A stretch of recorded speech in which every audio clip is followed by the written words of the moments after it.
Olá, sejam todos muito bem-vindos, ao meu PCC, ao meu trabalho, da prática como componente curricular no meu segundo período, da faculdade. Meu nome é... Antes de dizer o meu nome, eu quero dizer que sejam muito bem-vindos todos vocês.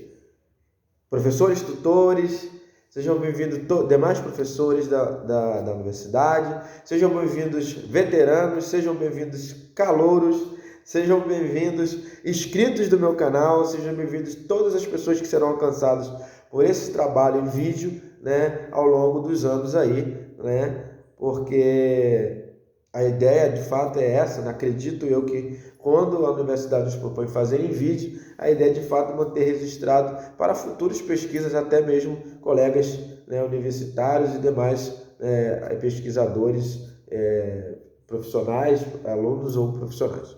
Bom, agora sim, meu nome é Ricardo da Silva Machado, sou aluno da Universidade Estácio, estou cursando o segundo período de Artes Visuais, e esse trabalho, esse PCC, é para as duas matérias, para duas matérias nesse semestre, nesse período, que é aspectos antropológicos e sociológicos da educação e filosofia da educação. Quero agradecer a professora Marta Montes, de aspectos antropológicos e sociológicos da educação, por ter sido aí a tutora professora e tutora desse semestre. Agradecer ao professor Antônio Macedo, de Filosofia da Educação, que a esse eu posso dizer, teve que me aguentar aí mais uma vez no período, esperando que eu finalmente entregasse esse trabalho para poder aprovar e me liberar da matéria. Então, obrigado mais uma vez aí, tá certo? Pela paciência e companheirismo. Quero começar esse vídeo fazendo as minhas considerações iniciais. Esse vídeo não vai ter cortes, ele não vai ter edição, por realidades pessoais, eu não vou poder fazer cortes nem edições nesse vídeo, Então, fique tranquilo, eu não vou passar de 30 minutos, já treinei, cronometrei, então você não vai precisar me aguentar por mais de 30 minutos, tá certo? Então, fica aí esse aviso. Já quero pedir desculpas, porque por mais que eu tenha escolhido um ambiente mais silencioso possível aqui onde eu moro, eu sou de uma área rural. Então você já pode imaginar o que pode aparecer de barulho por aqui. Só para ter uma ideia, quando eu estava treinando aqui a gravação do trabalho, passando meu texto, começou a cantar um passarinho que tem um ninho aqui em cima da minha cabeça. Então, coisas do cotidiano de quem mora na roça, Então vamos lá. Agradecimentos a todos da minha rede de apoio, Eu só estou sendo capaz, eu só estou tendo condições hoje de estar fazendo uma graduação graças a essa rede de apoio que financeiramente tem me ajudado. Então, a todos vocês, muito obrigado. Em especial, que faz parte dessa rede de apoio, que para mim está no topo da lista, é a minha esposa Cássia, que não financeiramente, mas com sua vida, com suas palavras, com seu tempo, e com seu celular, tem me ajudado a construir esse caminho rumo à conclusão dessa graduação. É o meu cunhado, Carlos André, irmão dela, que foi quem me fez abrir os olhos para essa realidade da rede de apoio. E eu estou citando isso aqui porque você pode estar assistindo esse vídeo pensando, queria eu também estar fazendo uma faculdade, cursando uma faculdade, uma universidade, mas não tenho dinheiro. Então, considere essa possibilidade, ela é real e com certeza tem muita gente que acredita em você e que ajudaria você, tá bom? Então fica aí uma dica particular minha.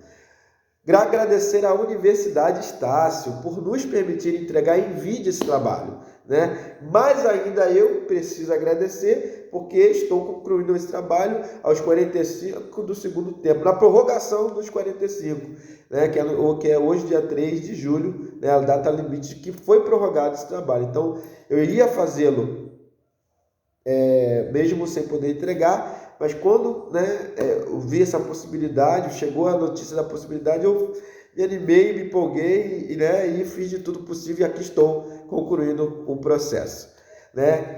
Agradecer em especial a aluna Aline Gomes, que está cursando pedagogia também na Estácio.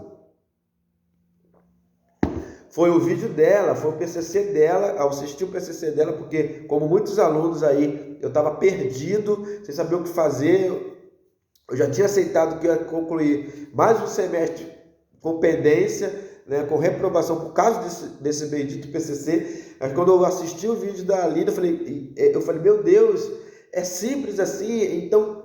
E ela foi foi classificada com A no trabalho dela. Eu falei, caramba, valeu, Aline, vamos para dentro, vamos conseguir. Então, Aline, obrigado mesmo, parabéns, continue assim, né? Com o seu primeiro PCC você inspirou a mim e muita gente, tá? Então, continue nesse caminho aí, iluminada. Então, agradecer por último, mas não menos importante, a todas as escolas que eu pude visitar. Eu pude visitar 2 unidades escolares. Eu quero agradecer a direção da escola, a equipe de direção, diretores, coordenadores pedagógicos, dirigentes de turno, secretaria, né, professores, mediadores e até demais funcionários, né, que me acolheram, que me desejaram boa sorte. Então, assim, não tinha como realmente não ir até o fim desse processo e entregar esse trabalho. Então, sem mais considerações iniciais, vamos ao trabalho. Foi-nos pedido nesse PCC para, a partir da leitura de 2 textos, que foi adaptado do ENAD de 2021, né, que vai trazer um trecho, né, sobre o Plano Nacional de Educação, PNE de 2014 a 2024, e o texto 2, né, que foi um trecho tirado do livro Educação Especial no Brasil, Percursos e Avanços, e Educação Inclusiva no Brasil, História, Gestão e Política. A partir da leitura desses textos, foi-nos pedido o seguinte. Na letra A, foi-nos pedido para escrever sobre a relação entre o direito de aprender e a educação inclusiva. Eu quero começar com uma citação para poder depois explanar sobre isso.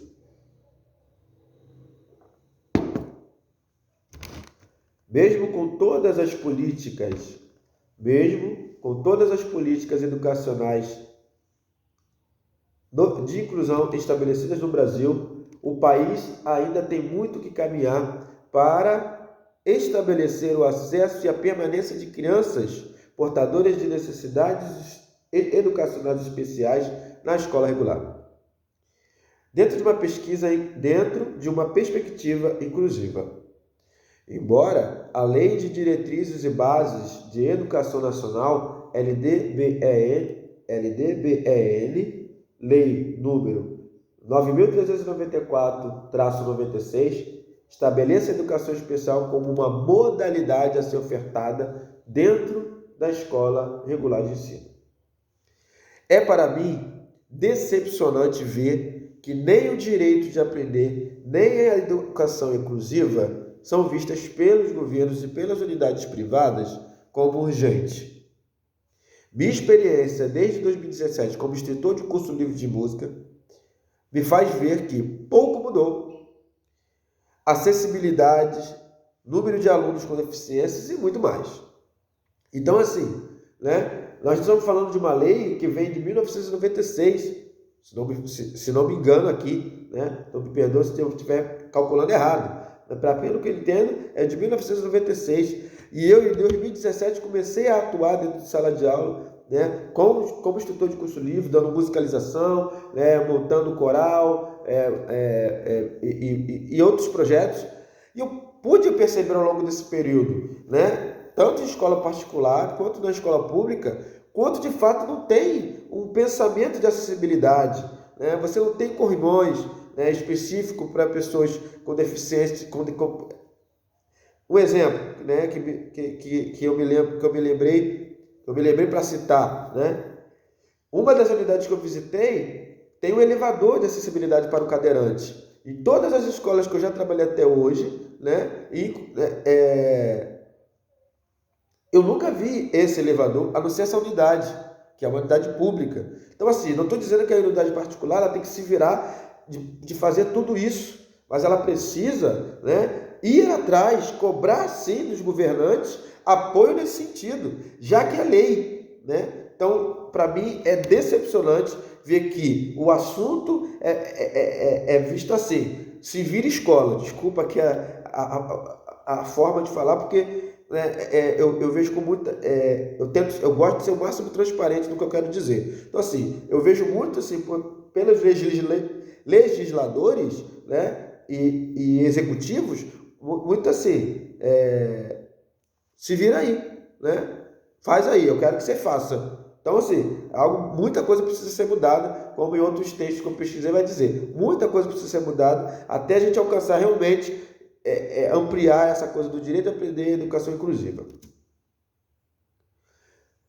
O item B, né, a questão B nos pediu o seguinte: cite e descreva 2 ações relevantes para a implementação de um projeto educativo fundamentado nos princípios de educação, de inclusão escolar. A minha ação número 1 é trazer profissionais da saúde nas escolas, trazer profissionais da saúde para as escolas, em especial psicólogos e psiquiatras. 1.1 para ajuda nas pesquisas. 1.2 para gerar laudos. 1.3 para o atendimento aos profissionais da sala de aula regular e os professores da SRM, os mediadores. Vamos aqui à próxima citação para poder contextualizar o 1.1. Como metodologia desenvolvida para esta pesquisa, realizou-se uma abordagem qualitativa com o estudo de caso, seguido de pesquisa exploratória e documental, segundo Carvalho, 2008. Foi realizada uma pesquisa de campo com observação direta e entrevista semi-estruturada, direcionada à mãe da criança observada e ao professor da sala regular. Para Marconi e Lacatos, 1999, página 94, a entrevista abre aspas, encontro de 2 pessoas, a fim de que uma delas obtenha informações a respeito de um determinado assunto, fecha aspas. Fonte, site, Instituto ITARD, cursos de educação especial. Então, para ajudar nas pesquisas, coisa que eu não ouvi falar nas escolas que eu visitei, eu não ouvi falar sobre pesquisa, para realmente conhecer, né, a realidade daquela criança e saber qual é a melhor forma de atendê-la. O item ponto 2, eu também tenho uma citação para contextualizar, sobre gerar laudos. Por outro lado, tendo a escola observado que algo no desenvolvimento do aluno não vai bem, deve, sim, orientar os pais nesse sentido e solicitar os encaminhamentos pertinentes. Orientamos sempre aos professores que façam tais solicitações e encaminhamentos em reunião presencial e que registrem por escrito e colham a assinatura dos pais.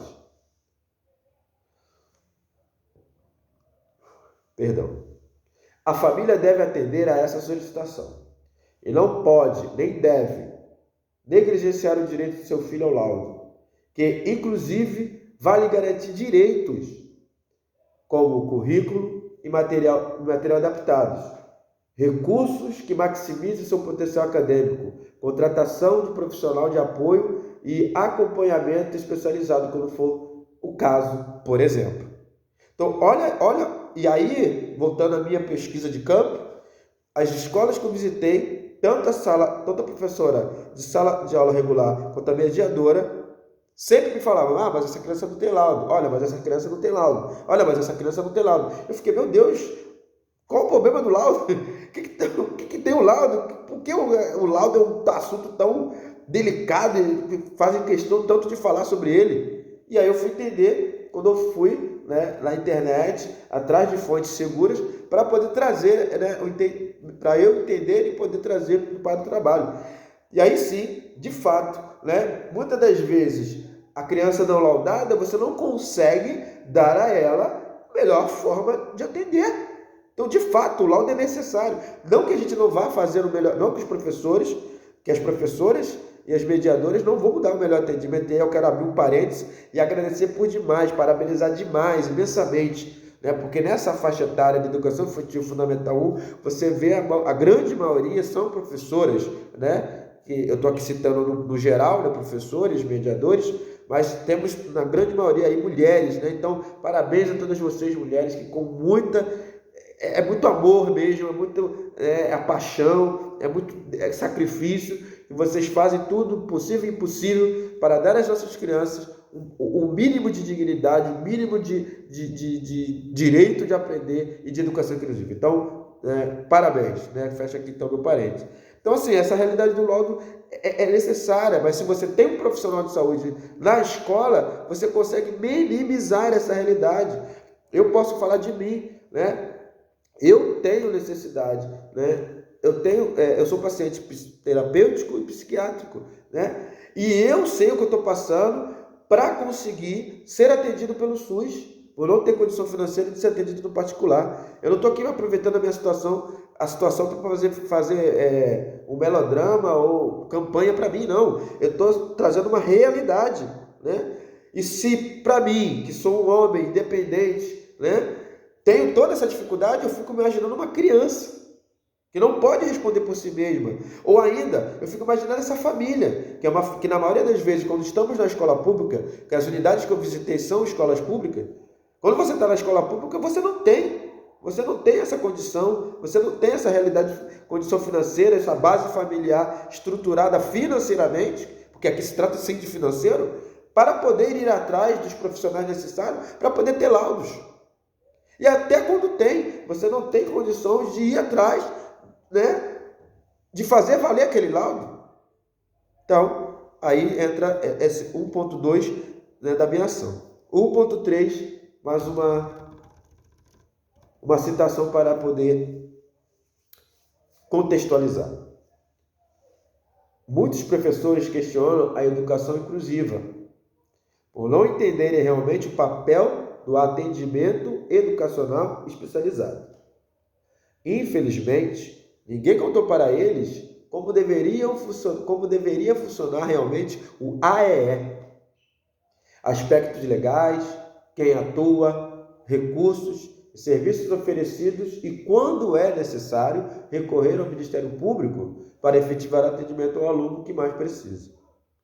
Fonte, site, Instituto ITARD, cursos de educação especial. Então, 1.3 vai trazer o seguinte: para o atendimento aos profissionais da sala de aula regular e os profissionais da SRM, né, os mediadores. E eu digo que aqui o atendimento aqui é treinamento, orientação e, se necessário, terapia e consulta. Como foi citado aqui, quantos professores se veem perdidos? Eu vi isso na prática, na minha pesquisa, no olhar, na fala, sabe, nas situações que acontecem, né? Os professores muitas das vezes se sabem lidar com a situação. Voltando àquela criança que me abraçou, logo depois da situação do abraço, ela foi lá no cantinho onde fica guardado os lápis de cor, pegou e jogou tudo no chão, né? Na outra escola que eu visitei, né, uma criança também que, quando é contrariada, e a maioria das crianças deficientes traz essa realidade familiar, toda vez que é contrariada, que recebe um não, se torna agressiva, né? Nem sempre se torna agressiva, mas claramente manifesta o quanto está insatisfeita e não aceita, né? E como lidar com isso? Como o professor regular vai lidar com isso? Como o professor mediador vai lidar com isso? Então, a gente precisa, sim, né, de profissionais da saúde, especificamente, né, psicólogos e psiquiatras ali, para orientar, para treinar como lidar com essas situações, né? A criança derrubou, como eu estava falando, a criança derruba todos os lápis no chão, e eu, né, como eu já tinha tomado ali a liberdade para auxiliar naquele momento, né, eu fui lá, sentei no chão, convidei a criança para sentar no chão comigo, né, para a gente guardar ali os lápis e coisa e tal. Mas aí eu vou defender aqui a professora regular e mediadora. Quantas vezes o cansaço de todo aquele turno, ou às vezes, quantos profissionais, muitos, né, tem que trabalhar em 2 turnos, 3 turnos, aquele cansaço ali naquela hora, já perto da saída, não consegue ali falar numa linguagem que a criança entenda que não pode fazer aquilo. Então, assim, mais profissionais, né, da saúde, né, porque eu sei que algumas escolas têm seu psicólogo, né, então, mais profissionais, né, para auxiliar nessa realidade. A ação 2. A ação 2 vai trazer a CRM móvel. 2.1. O veículo para atender as escolas sem condições de ter a sala de recursos multifuncionais, a CRM. O 2.2, com profissionais especializados em 2.2.1, jogos e atividades físicas inclusivas, 2.2.2, música, dança, teatro e demais manifestações artísticas. E aqui, né, eu gostaria de citar um outro exemplo que eu vivi em uma das escolas que eu visitei. Eu pedi a licença à professora regular da sala, a professora mediadora, para interagir ali para as crianças naqueles minutos finais da sala. Elas estavam assistindo ao vídeo com músicas infantis, né? E eu pedi então, se eu podia interagir um pouco com as crianças, para mexer um pouco com a rotina delas e ver como, né, elas agiriam como se eu estivesse fazendo parte mesmo da rotina, né, e não só observando. Então eu comecei a dançar, né, sem aviso prévio, eu comecei a dançar e as crianças logo se assustaram, né? Isso, o que esse moço está fazendo? Aí eu, né, tomando aqui um pouco da via artística, eu voltei para a porta, meio que me escondendo, ai meu Deus, e disse assim, ai meu Deus, as crianças não gostam que eu dance, elas não querem que eu dance, ai então eu vou ficar quietinho, ai meu Deus, eu quero tanto dançar, e aí eu indaguei as crianças, crianças, deixam eu dançar? Aí elas, sim tio, pode dançar, aí eu vou ter que dançar mais empolgado, frenético. O detalhe, a criança deficiente que estava isolada no canto da sala, brincando sozinha, ela dá a volta e vem para perto de mim. Dancei essa música, parei. As crianças já estavam tudo de pé, dançando junto. Aí me convidaram, vem dançar de novo, tia. Eu falei, não, deixa eu te descansar essa música, o tio é velho, não sei o quê. Mas, lógico, também queria observar, principalmente observá-las. Então, ali, voltei a observar e tal, né? A criança deficiente já começou a olhar, né, para o vídeo diferente, para os coleguinhas diferentes. Na terceira música na sequência, eu dancei de novo.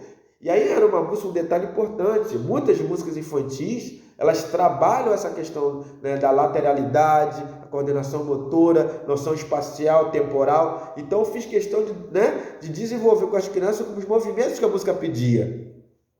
Ou seja, dando uma atenção não só para a criança deficiente, para todas. E as crianças comigo, cantando, movimentando. Quando eu termino de dançar, a criança deficiente vem e me abraça. Ela me abraça, ela pega na minha mão, ela sai comigo para passear pela escola. Então, quando eu falo aqui do CRM móvel, eu não estou falando só de chegar com um carro cheio de recursos, né, cheio de recursos multifuncionais, pegar um espaço na escola e deixar ficar lá à disposição para as crianças com deficiência ir lá usar, ou as outras crianças também. Não estou dizendo isso. A minha ação aqui por isso profissionais, né, especializados em jogos, atividades físicas também, porque não é só professores de educação física, né, jogadores de futebol, jogadores de vôlei, enfim, na parte artística, não só música, dança, teatro, né, mas pessoas do circo, pessoas da pintura, da escultura, dessa CRM móvel, trazer todos os profissionais possíveis para incluir, para agregar, né, essa verdadeira socialização e inclusão, esse verdadeiro direito de aprender e educação inclusiva, né? Então essa é a proposta, né? Para que as crianças realmente vejam a gama de possibilidades que a vida traz, né? Então é isso, é a minha ação 2.